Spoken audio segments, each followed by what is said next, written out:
After long time ഒരു ഓണത്തിനൊക്കെയാണ് ഞാൻ എൻ്റെ പങ്കാളികളെ ലാസ്റ്റായി കണ്ടത്. അപ്പോൾ അവരെല്ലാം കാണാൻ വേണ്ടി ഞാൻ പോവുകയാണ്. എല്ലാവരും ഒന്നും പറയാൻ പറ്റില്ല, രണ്ടാളേ ഉള്ളൂ. ഒരാൾ പിന്നെ കഴിഞ്ഞ മാസമാണ് എൻ്റെ അടുത്ത് നിന്ന് പോയത്.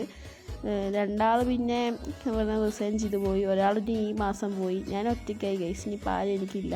ഇവൾക്ക് ഭയങ്കര പരാതിയാണ്. ഞാൻ വിളിക്കില്ല, സംസാരിക്കുന്നത്, ഞാൻ മറിച്ചതാവുണ്ട്. ഇവൾക്ക് ഭയങ്കര പരാതികളാണ്. അവളെ എനിക്ക് സ്നേഹമില്ല എന്നൊക്കെയാണ് ഇപ്പോൾ പറയുന്നത്. അവിടെ നമ്മൾ മീറ്റിംഗ് എല്ലാം കഴിഞ്ഞ് നേരെ ഫുഡ് കഴിക്കാൻ പോയി. ഫുഡിൻ്റെ വീഡിയോ ഒന്നും എടുത്തില്ല, ഭയങ്കര വിശപ്പുണ്ടായിരുന്നു. പിന്നെ ആ വെയിലെല്ലാം കൊണ്ട് നടന്ന് വീണ്ടും ഓഫീസിലേക്ക് വന്ന് അവിടെ നിന്ന് നമ്മൾ ഊബറെല്ലാം ബുക്ക് ചെയ്ത് നമ്മളെ സ്ഥലത്തേക്ക് നമ്മൾ വന്ന് തിരിച്ച് വരുമ്പോഴേക്കും എല്ലാവർക്കും ഭയങ്കര തലവേദനയൊക്കെ ആയി. എല്ലാവരും ഒരു സൈഡിലായി. നമുക്ക് പിന്നെ ഇവിടെ ട്രാഫിക്ക് ഇങ്ങനെ പന്നില്ലാത്ത സംഭവമാണല്ലോ. എവിടെ നോക്കിയാലും ഇഷ്ടംപോലെ ട്രാഫിക്കുകളുണ്ടാവും. പിന്നെ ഇതിപ്പോൾ ബാംഗ്ലൂരിലുള്ള ഒരു 80% ആൾക്കാർക്കും അറിയാമായിരിക്കും നമ്മളെ ഖബൻ പാർക്ക്. ഇത് നമ്മളെ വിധാൻ സൗദിയിൽ നിന്ന്, അതും എല്ലാവർക്കും അറിയുമെന്ന് ഞാൻ വിചാരിക്കുന്നു. അതിൻ്റെ ബാക്ക് ഭാഗമാണ് കേട്ടോ ഇത്. നമ്മളെ മീറ്റിംഗ് എല്ലാം കഴിഞ്ഞു വന്നു. ഭയങ്കര ടയേർഡായിപ്പോയി. രാവിലെ പോയിട്ട് എപ്പോഴാണ് വരുന്നത്. അപ്പം ഇന്നത്തെ വീഡിയോ എത്തുമല്ലോ.